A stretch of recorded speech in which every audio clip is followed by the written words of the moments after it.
punch, but I love this. I love the fight. I always love physical contact sport. This is the ultimate contact sport.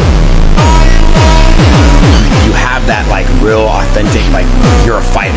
You're not just a UFC athlete, you're not just a mixed martial artist, like you're a fighter. Why your performance exceeds what their mind is mentally capable of. They reported that you are in fact fighting Mike Perry on December. Lay down and die, you fight, kill someone.